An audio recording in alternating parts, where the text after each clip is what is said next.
We think, oh, it's going to take more time. I could just do it myself, right? But once again, we need to be able to realize people want to be able to help and feel empowered in the company as well, too. And handing off things that you currently do makes them feel more needed and more tied to your business. And they want to make those changes and help out too. So I have been able to, over time, really start handing off more of those things to them too, and be able to free up some of my time.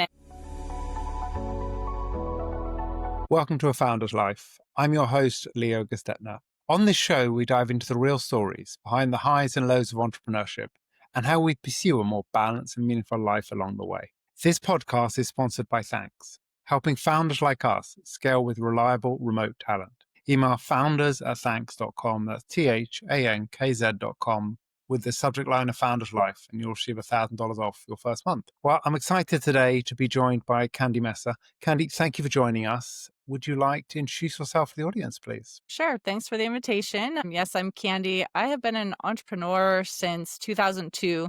I never intended to be one. Someone asked me, to help them with their business and begged me. So after a few months, I finally agreed. I realized I needed to get more clients to make it worth it, for all the things that I had to do to be in compliance and the licenses. And so I started that business back in 2002, opened an office in 2005, and had staff, since 2006. And so we basically help the overwhelmed entrepreneur with things they generally have to do in their business, but they don't want to. So that's related to bookkeeping, payroll processing, sales tax returns, things like that type of compliance work. I'm also certified as a fractional COO, so I can help people identify where they're the bottleneck in their company, what they can do to get out of being in the midst of everything, and being able to step away and take a real vacation without having to check emails, make calls, do all the things that you usually do when you're supposedly on vacation, but you don't truly step away. So that is a new thing I'm doing and a passion. I'm basically merging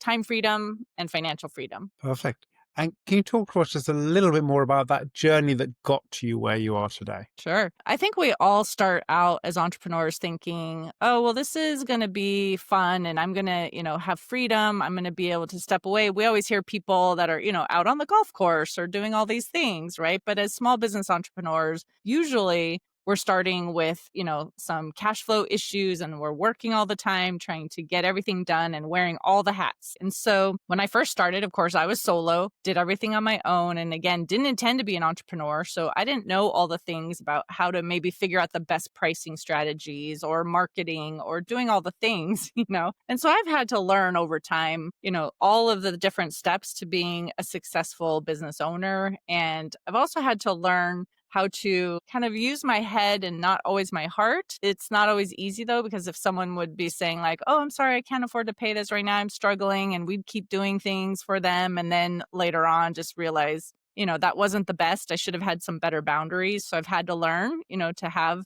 some more effective boundaries over time. And it doesn't mean that we're not caring about our clients, but I have 11 staff right now. They're dependent on a successful business. And if I give everything away, I can't keep my staff either. So it's been those juggles of just trying to figure out what I need to be doing to have a successful business, yet still having that care and compassion for the client. Nice. And what does family mean for you? A family is everything. I am very close to my family. I still, I have my parents too who are aging. They're in another state. I have my mother-in-law who is in another state too. And that's one of the reasons why I was starting this whole efficiency and learning how to step away, because if I get that call and someone needs me, I want to be able to leave the business and help take care of them, and not have everyone trying to reach out to me and having to ask me questions. And I have to be doing all of the prospect calls and things like that too. And then I have 2 children. I have 4 grandchildren now. And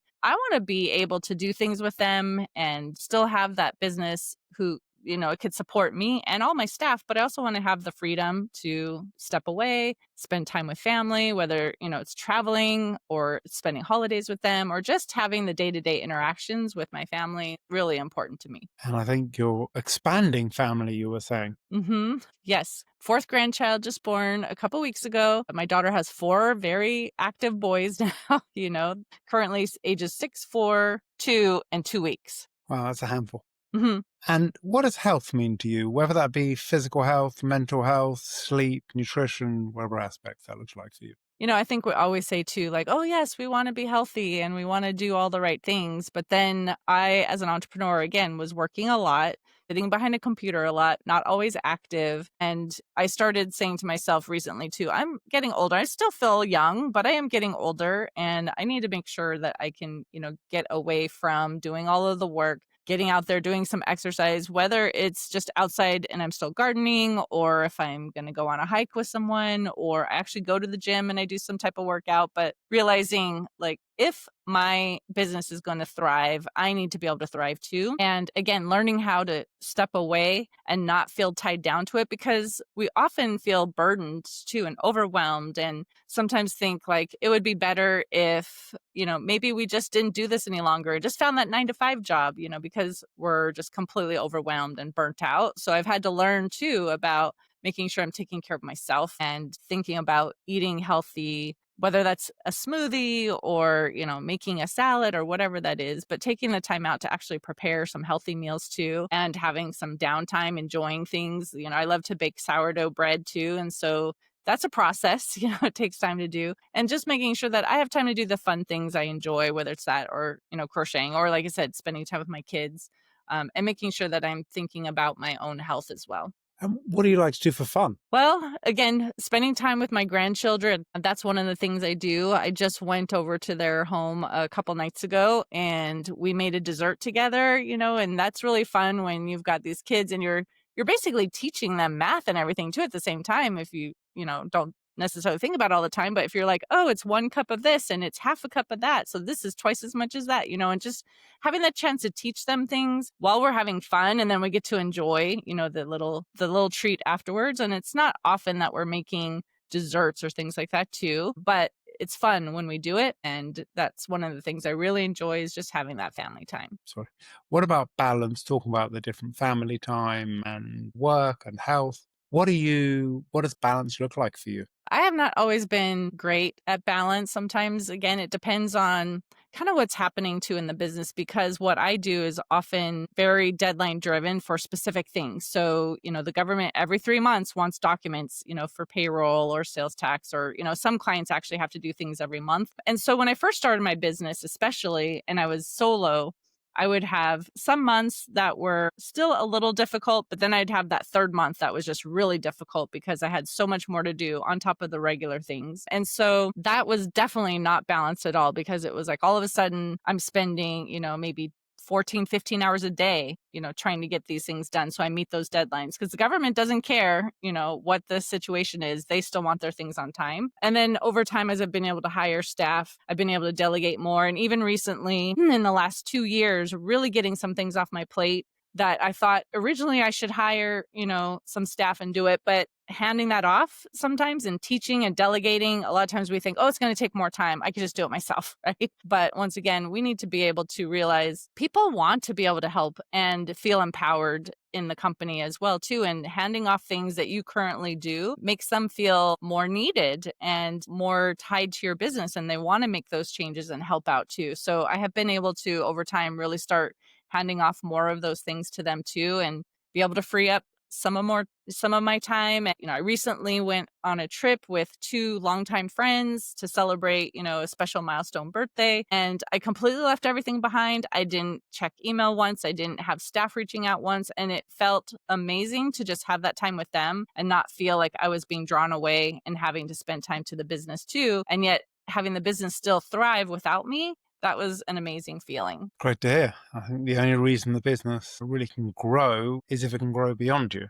And I think, Mhm. we all have a habit, especially as sort of A-type entrepreneurs, of trying to do everything ourselves. And I posted a blog the other day talking about, if you don't have an assistant, you're the most expensive assistant working for the company.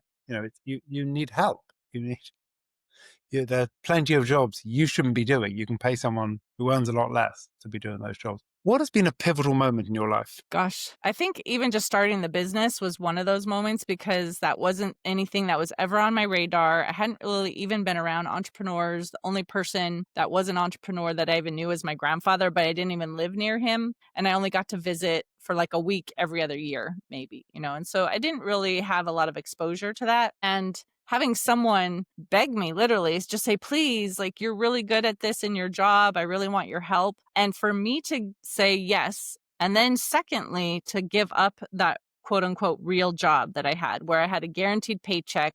I knew I just went to work certain hours every day during the week. And then I went home and I just did my own thing. And to give that up. And it took my husband finally telling me, like, quit your job, do your business, you're good at it. People enjoy, the services that you're offering, and more people want to use your services, and you don't have time because of your job. You need to quit. And that was a scary thing for me, to give up that safety, but having him encourage me was one of those things that really gave me the confidence, I think, to step out and do it on my own and realize, like, yes, you can do this. But that definitely was a major turning point in my life. And I've now had, like I said, this business since 2002. So when I look back and I'm like, wow, a major portion of my life was affected because of this. And I've been able to help other people. I've had a lot of people who've come in and worked with me. I've been able to develop their skills where they came in with really no real world experience even.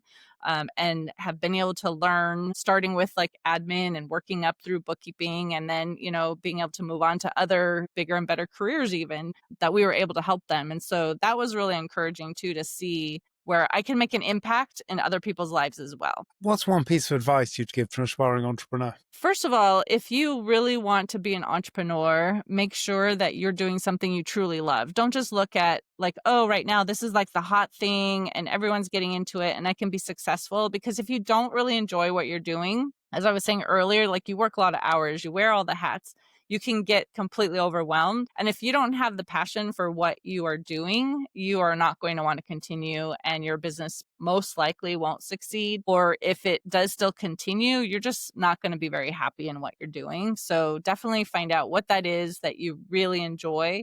And then it will be easier to really put your life into that business. Great advice. And how can people find you? My website is abandp.com. It's short for Affordable Bookkeeping and Payroll. So if you go there, you can see I also have a podcast. So we have podcast episodes there. There's links to our social media. All the resources, things like that are right there, and you can easily find what you need. Well, thank you for joining us today. It's been great having you on the show. Thank you for the invitation. I appreciate being here. And thank you for listening to today's episode. If you enjoyed the conversation, don't forget to subscribe to the channel, tell your friends, and please leave a review.